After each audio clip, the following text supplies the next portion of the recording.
and I stopped in New York. I went to a Sunday afternoon jam session at the Hickory House and ran into a kid who was raised around the same area I was in Chicago, Joe Marsala. Clarinetist who was riding real high at that time at the Hickory House. And I got to know him, and he let me sing with the orchestra that afternoon. And apparently it made little impression because he asked me to hang around, which I did for a little while. But I had no more money, so I went back to Chicago. And then from there,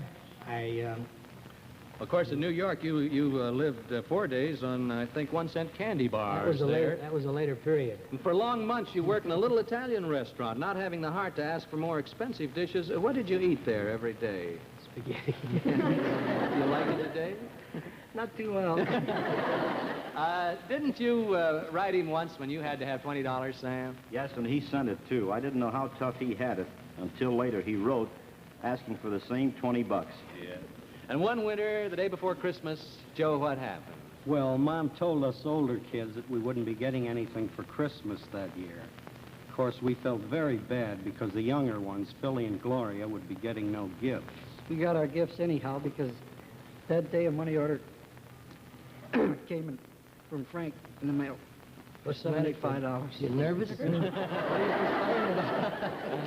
For $75 and you got your Christmas $75 and we present. got our presents anyway. You bet you did, Phil. And another cold winter's day, you're walking, Frankie, coatless in New York. Your hands are so cold, you beat them against a lamppost to try and warm them. Now, your wife, Nan, has told us your memory of what you said to yourself as you looked up Broadway. You want to tell us? I can't say it on the air. Oh. But other than those words, I said I wasn't going to come back until I could come back on a white horse.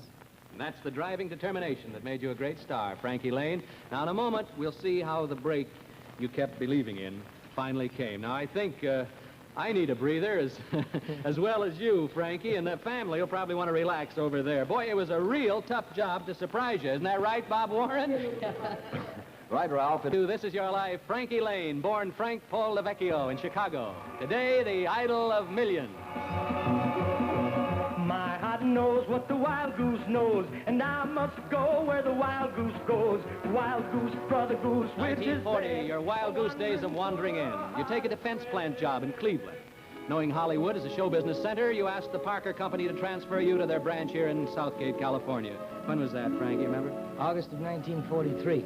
You work in the factory all night and use the daytime to tell everybody who will listen that you're a singer. That's true, Ralph. But you know something? Frankie was always trying to get me to help some other entertainer and not himself. A pal and roommate of your early Hollywood days, who is it? Al Jarvis. Yes, famous for his make-believe ballroom on radio and television, America's great disc jockey, Al Jarvis. Here he is. You finally get to meet the whole family now. If you'd only known how great a future star you were palling around with, eh, Al Jarvis? He had just gotten through doing the same thing for Nat King Cole right in front of me.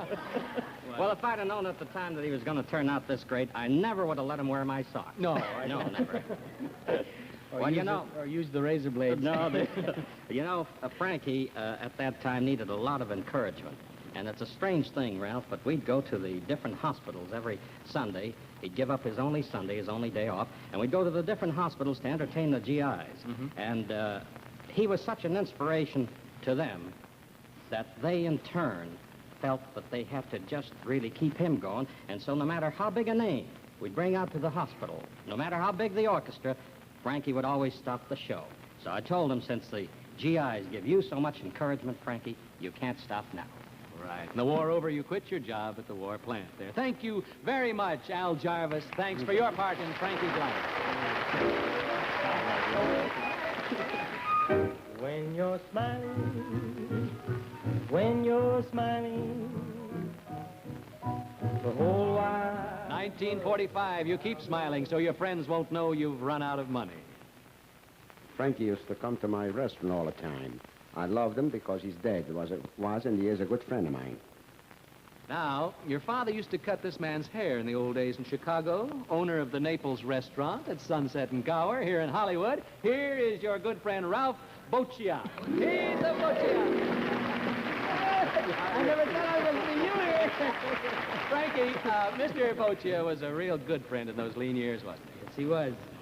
he keep you sort of filled up there? Well, at that time, I didn't have to go to a restaurant very often, you know, Yeah. but once in a while when the whole tribe used to go down for a haircut, we'd all wind up at his restaurant for a bite to eat. Now, Frankie has repaid your kindness many times since then, hasn't he, Mr. He Burke? sure did. As a matter of fact, he comes in with a lot of parties all the time, and when he made his first movie to Columbia Pictures, Yeah.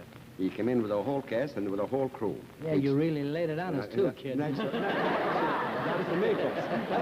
And I'm very proud of it, too. Thank you, Mr. Ralph Boche. Thank you. Thank you,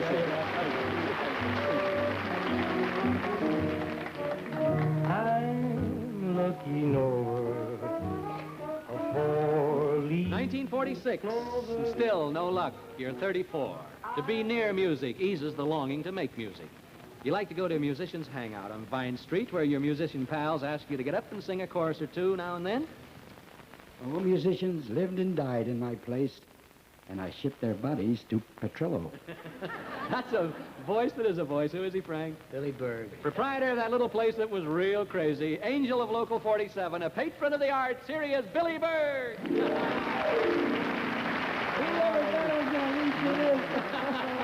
How you doing? The break of Frankie's life was to happen at your place, Billy. Isn't that right? Tell us about it, huh? Can you tell us Well, about I think I can tell it to you much better if you let me read a cablegram I got from London. Who from?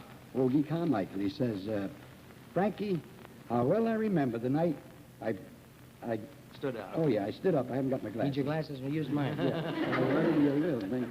My God, that's worse. I stood up and asked for quiet so you could hear Frankie sing. And I told Billy Berg he ought to pay you, which I wish I could be there, Frankie. That's your From friend, Hoagie Carmichael. And what did you say that night when Hoagie told you that you ought to be paying Frankie Laine for singing, Mr. Berg? Why should I pay him when he works for nothing? Which is true. But then I broke down and finally signed him up. You And I bet. paid him a lot of money. Oh. Thank you, Billy. Thank you, Billy Berg. I'll dig you later. Get you in later at the party, right.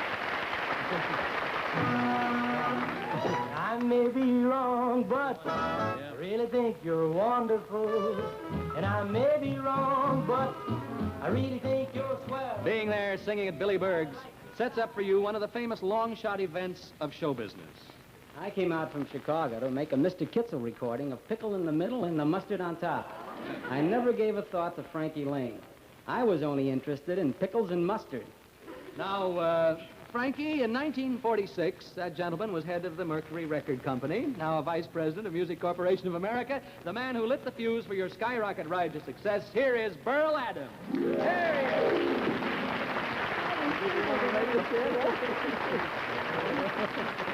Look, Burl, you needed another side for your pickle record, didn't you, Burl Adams? Well, I was racking my brain trying to come up with an idea.